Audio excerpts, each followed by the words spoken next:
Movie की starting Prince Akeem जोफर से होती है और वो अफ्रीकी देश जमुंडा का प्रिंस है। आज उसका 21st बर्थडे है। अकीम अपने इस लाइफ स्टाइल से परेशान हो गया है। उसे ये सब बोर करता है as a prince lifestyle. उसके पेरेंट्स उसके 21st बर्थडे पर उसकी रिंग सेरेमनी करवाना चाहते हैं। वो उसका शादी फिक्स करवाना चाहते हैं, लेकिन अकीम अभी इस सब के लिए तैयार नहीं है।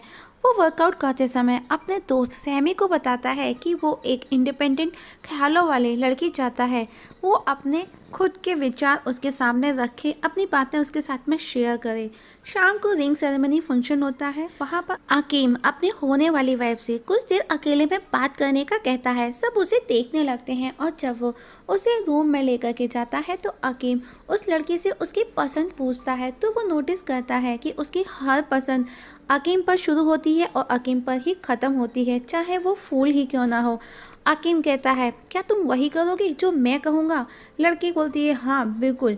अकीम उसे तरह तरह से कुत्तों की तरह भौंकने का बोलता है और वो भी ठीक वैसा ही करती है। तभी वहाँ पर अकीम के फादर आ जाते हैं और वो लड़की भौंकते हुए रूम से बाहर चली जाती है। अकीम कहता है अपने फादर को, मैं अपनी लाइफ जीना चाहता हूँ अपनी मर्जी से। तो उसके फादर उसे 40 डेज़ का टाइम देते हैं और कहते हैं कि ठीक आफ्टर 40 डेज़ शादी करेंगे और इसी जगह और इसी लड़की से।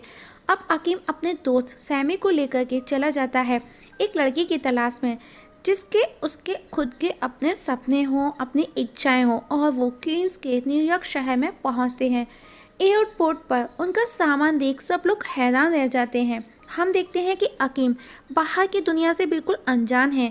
उसे फटीचर शब्द तक का मतलब भी नहीं पता होता। वो उसे भी एज अ गुड वर्ड लेता है और अब लॉन्ग आइलैंड सिटी पहुंचते हैं और एक गेस्ट हाउस में वो सबसे फर्नीचर हाउस रेंट पर लेते हैं। जैसे ही वो रूम में जाते हैं, पीछे से उनका सामान लोग उठा करके ले जाते हैं और जब वो बाहर आते हैं तो देखते हैं कि लोग उनके ही कपड़े, उनका ही सामान, चीज़ों को उन्हीं को खरीदने का पूछते हैं। ये देख सैमी को बहुत गुस्सा आता है, लेकिन अकीम कहता है, कोई नहीं, हमको अब इनकी तरह ही रहना है और पहनना है, इन्हीं की तरह से जीने की आदत डालनी है।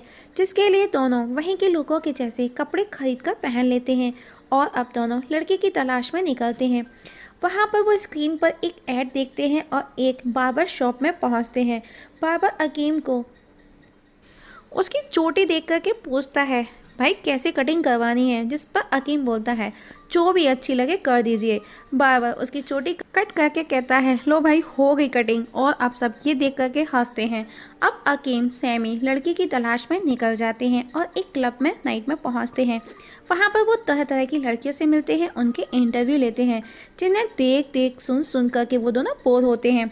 आखिर में उनका सामना एक गे से होता है और दोनों वहाँ से भाग जाते हैं और एक बंदे से पूछते हैं, अच्छी लड़की कहाँ मिलेगी? वो बंदा बोलता है, उसके लिए मेहनत करनी पड़ती है, लड़की गोद में आकर नहीं गिरती। और वो दोनों को अपने साथ में एक ब्लैक अवेयरनेस वीक लेकर के जाता है, जहाँ पर गरीब बच्चों के लिए शो किया जाता है और पैसा इकट्ठा किया जाता है।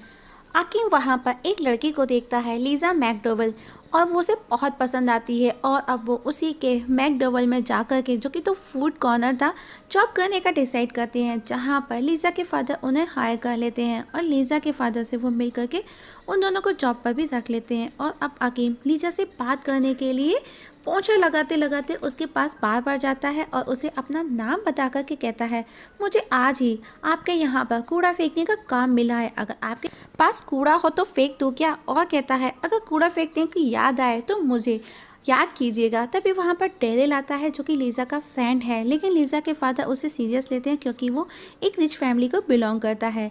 लीज़ा को लगता है कि उस डोनेशन रैली में डेरिल ने ही सबसे बड़ा अमाउंट डोनेट किया था, हालांकि वो अकीम ने किया था, लेकिन डेरिल खुद का बताता है। और अब दोनों बाहर जाते हैं और जाते जाते डेरिल अकीम की इंसल्ट करके जाता है। वो शेक का कप उसके ऊपर फेंक करके जाता है। अब अकीम वापस उसी बार्बर में जाता है और डेरिल जैसी हेयर कटिंग कराने का बोलता है। उसकी बातें सुन करके बार्बर उसे कहता है, तुम्हारे बाल तो ऐसे ही अच्छे लगते हैं।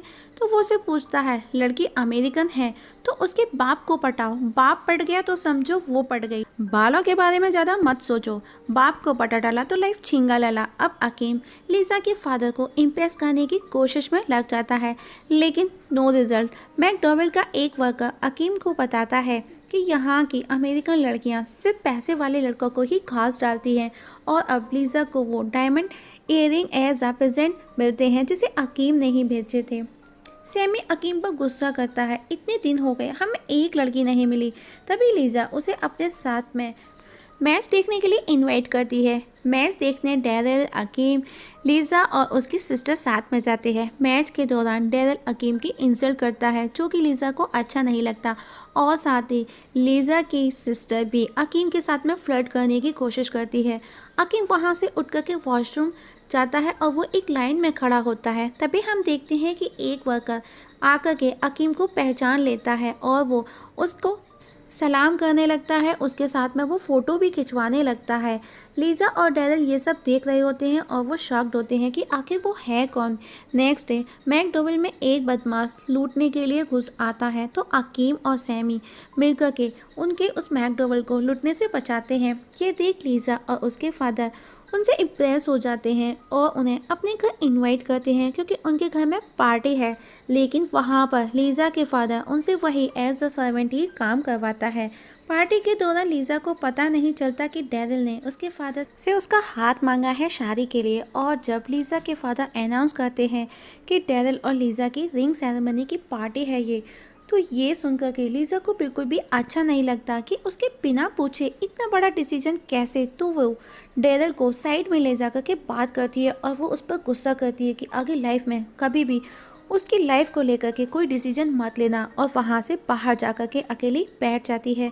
अकीम जाकर के उससे बात करता है। लीज़ा उसे कहती है कि उससे बात करना उसे बहुत अच्छा लगता है। नेक्स्ट डे लीज़ा अकीम साथ में होते हैं। लीज़ा कहती है उसे डिनर के लिए वो इनवाइट करती है लेकिन अकीम उसे अपने घर इनवाइट करता है। लीज़ा रेडी हो जाती है क्योंकि वो जानना चाहती है कि आखिर वो कहाँ रहता है।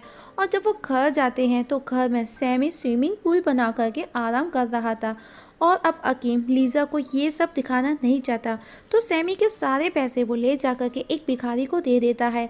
और अब दोनों बाहर रेस्टोरेंट में जाकर के साथ में डिनर करते हैं। दोनों साथ में खुश होते हैं, बातें करते हैं। तभी वो भिखारी उनके पास आता है जिन्हें देख करके लीज़ा चौंक जाती है और वो उन्हें थैंक्स कह करके वहाँ से चले जाते हैं। ये देख लीज़ा कहती है तुम लोगों को बहुत ही जल्दी इम्प्रेस कर लेते हो और जहाँ से तुम हो वहाँ की लड़कियाँ तो तुम पर मरती होंगी। अकीम बताता है कि वो बकरी चराने वाले गरीब फैमिली से बिलोंग करता है और दोनों साथ में डांस करते हैं। लीज़ा अकीम को पसंद करने लगी है और जो कि अकीम चाहता था और इस जगह अकीम भी उसे प्रपोज कर देता है।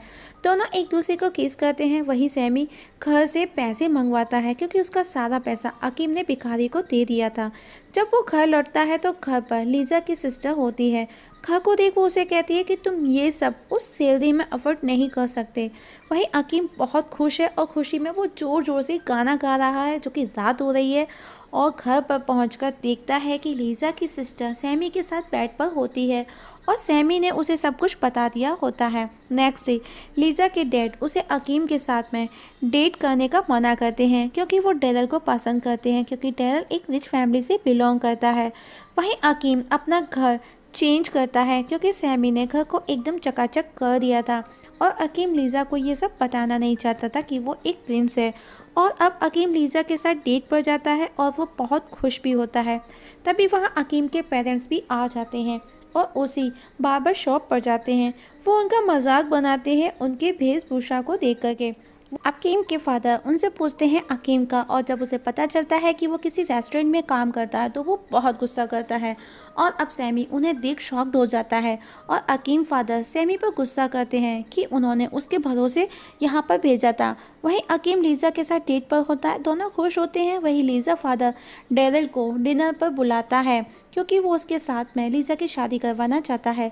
तभी वहाँ अकीम की फैमिली पहुँचती है और अकीम का पूछते हैं। अकीम का प्रिंस सुन करके वो बहुत खुश होता है कि वो एक प्रिंस है। और जब नाइट में अकीम लीज़ा को लेकर के घर पहुँचता है तो फूलों को देख करके वो समझ जाता है और वहाँ से वापस लीज़ा के घर उसे ड्रॉप करने जाता है। और इस बार लीज़ा के फादर अकीम से बहुत अच्छे से पेश आते हैं। ये देख लीज़ा और अकीम सरप्राइज हो जाते हैं और लीज़ा के फादर किंग को कॉल कर बता देते हैं कि अकीम उनके घर पर है। और कुछ देर में ही डैरिल भी वहाँ आ जाता है पर डैरिल को वो भगा देता है, पर डेरिल नहीं मानता तो वो उस पर अपना पेट डॉग छोड़ देता है और अकीम को बेटा कह कर के बुलाता है। जैसे ही लीज़ा के फादर अकीम के लिए कुछ लाने के लिए किचन में जाते हैं तो मौका देख कर के अकीम वहाँ से चला जाता है, क्योंकि उसे समझ में आ गया था कि उसके फादर यहाँ आ चुके हैं। और उसके जाने के बाद लीज़ा के फादर लीज़ा को सब सच बता देते हैं कि वो एक प्रिंस है जिसकी फ़ोटो नोट पर प्रिंट होती है जुमंडा में। लीज़ा ये सुनकर के दुखी हो जाती है क्योंकि उसने उससे सब कुछ छुपाया। वही अकीम सैमी के पास पहुंचता है और वापस उसे अपने साथ लेकर के लीज़ा के घर चलने का बोलता है, क्योंकि उसे पता है उसके पेरेंट्स अभी उसे लीज़ा के घर ही मिलने वाले हैं। वही अकीम की फैमिली लीज़ा के घर पहुंचती है और लीज़ा से अकेले में बात करती है और उसे कहते हैं कि हमने अपने बेटे अकीम की शादी फिक्स कर दी है और कुछ ही दिनों में उसकी शादी भी होने वाली है। वो तो सिर्फ यहाँ पर ऐश करने आया है, सिर्फ मस्ती करने, जो कि उसे चाहिए थी। ये सुनकर के लीज़ा और दुखी हो जाती है और ये देख लीज़ा के फादर और अकीम के फादर के बीच में बहस होने लगती है, क्योंकि लीज़ा के फादर को बिल्कुल भी अच्छा नहीं लगता। लीज़ा वहाँ से बाहर चली जाती है बिना कुछ बोले। तभी अकीम सहमी के साथ वहाँ पहुँचता है और वो अकीम लीज़ा का पूछता है। उसके फादर उसे वापस चलने का बोलते हैं, लेकिन अकीम कहता है कि वो लीज़ा को लिए बिना यहाँ से नहीं जाएगा, इसीलिए वो उसे ढूंढने के लिए उसके पीछे चला जाता है और वो उसे एक स्टेशन पर नज़र आती है, जहाँ पर वो उसके पीछे पीछे एक ट्रेन में चढ़ जाता है। लेकिन लीज़ा अकीम पर गुस्सा करती है कि उसने उससे झूठ बोला, पर अकीम कहता है कि वो यहाँ पर अपनी पहचान बताने नहीं, अपने सच्चे प्यार की तलाश में आया था, जो मुझे तुम में नज़र आया। पर लीज़ा कहती है तुम जुमांडा के प्रिंस हो, हम अलग हैं, हम एक साथ नहीं रह सकते, हमारा मिलन नहीं हो सकता। जिस पर अकीम कहता है वो उसे शादी के लिए प्रपोज कर देता है, लेकिन लीज़ा वहाँ से उसे सॉरी बोल करके चली जाती है। अकीम ये देख कर के बहुत दुखी हो जाता है और नेक्स्ट डे अकीम वापस से अपनी फैमिली के साथ में वापस जुमांडा जाने के लिए निकल जाता है और जुमांडा पहुँच करके अकीम की शादी की तैयारी की जाती है। और इस जगह हम देखते हैं कि अकीम बहुत ज़्यादा दुखी है, क्योंकि वो लीज़ा को भुला नहीं पा रहा था। और जब उसके सामने उसकी दुल्हन आती है तो उसे देख करके वो बहुत ज़्यादा खुश हो जाता है, क्योंकि वो लीज़ा ही थी जिसे वो प्यार करता था। और इस जगह मूवी ख़त्म हो जाती है। दोस्तों, आप लोगों से एक छोटी सी रिक्वेस्ट है, अगर आप इस चैनल पर नए हैं तो प्लीज़ सब्सक्राइब करना ना भूलिएगा। वीडियो देखने के लिए थैंक यू सो मच।